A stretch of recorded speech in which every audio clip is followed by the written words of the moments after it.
हल्ला भैल लड़की उठा के ले जात रहलक बस चोर चोर चिल्लाई रहलो बस ई घर में से कॉल के ओने से लोग हल्ला कैलक तले हमनी के ये जवान खड़ा हमर ससुर जी खड़ा बन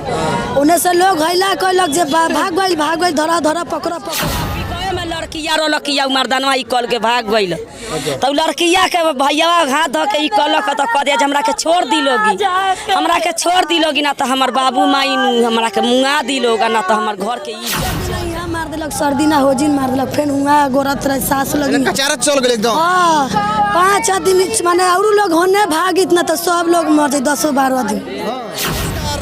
जियो भोजपुरिया हम राजेश अभी हम पहुंचल बनी छपरा जिला के पानापुर थाना क्षेत्र के बेलौर गांव में और यह पिकअप देख सकता नहीं खूनी पिकअप बा जन 5 लोग के यह रोड पर एनएच पर घटना स्थल पर 2 लोग के मौत हो चुकल बा जन रौन दिले बावे ई घटना में अन्य लोग घायल बतावल जाता और स्थानीय लोग के अनुसार बतावल जाता कि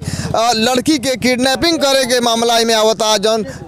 लड़की के किडनैप कल गए हुए हाथ और पैर बांध के अंदर रखल गए हुए। हालांकि मामला के लेके स्थानीय प्रशासन के द्वारा एक व्यक्ति की गिरफ्तारी कर लेल बा अन्य लोग के गिरफ्तारी खातिर पुलिस छापेमारी कर दिया। वो घटना स्थल पर पहुंचल बनी देख सकता नहीं है तस्वीर बा कितना खौफनाक और दर्दनाक वो मंजर रहल हुई जब ही घटना भइल हुई। स्थानीय लोग के कहनाम बा कि जब पिकअप रौंदत रहुए तो सारा लोग भागत रहुए अफरा तफरी के माहौल रहुए।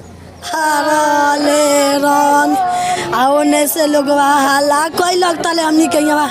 ये जवान खड़ा हमर ससुर जी खड़ा बन ओने से लोग हल्ला कैलक जे भाग गइल धरा धरा पकड़ तो घर में सुता रहनी सता कॉल के खड़ा में जे काहे हल्ला होत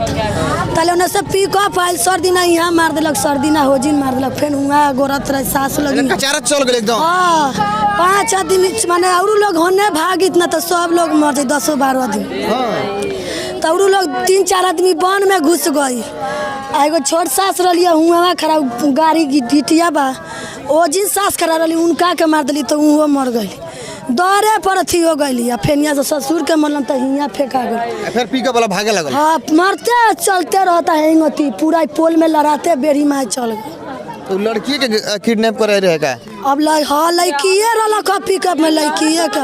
अब हमने कहा लड़की के किडनैप करे लड़की लड़की का को के भागत रहलन से अब उहे हल्ला के लोग धरा लोग पकड़ा लोग भवनी के भर दिना सुता रहनी सीखल काहे हल्ला अभी यहाँ के यहाँ खड़ा होते बनी सताले उ रेसिपी को मान लिया सारा सर है मरते लेके चल रोडो पर आदमी रही तो चल बनी चाहे घेरो घर कर इतना केहू घेरो ना खड़े भइल बनी सभी कल तले मारे लगल। तो देखिए बहुत ही दुखद घटना बाबा ये छपरा जिला में जौन भी घटना भइल बा पिकअप से बहुत ही दुखद घटना वीडियो करे ज़्यादा शेयर करी वीडियो रे यूट्यूब फेसबुक पे देखे के मिली दिखे ओजी मरलक एक हम दिखे जे माटी के लगे एगो हेजी खड़ा रहलक था हेजी के एगो के मरलक है 2 गो होजी रहल सते में घुमौलक मारे ले ताले उ दोनों घर में घुस चल ढूक गइली हस अब यही जी से तुरते फाड़ते ले गइल बाटे ओजी ले जाके लड़ा के पी के भागते रह तो लड़कियों में लड़किया तो लड़की के कॉल ले बाटे तो लड़की में लड़की लसिया हां पिकअप में लड़किया रोलकिया मर्दानवा ई कॉल के भाग गइल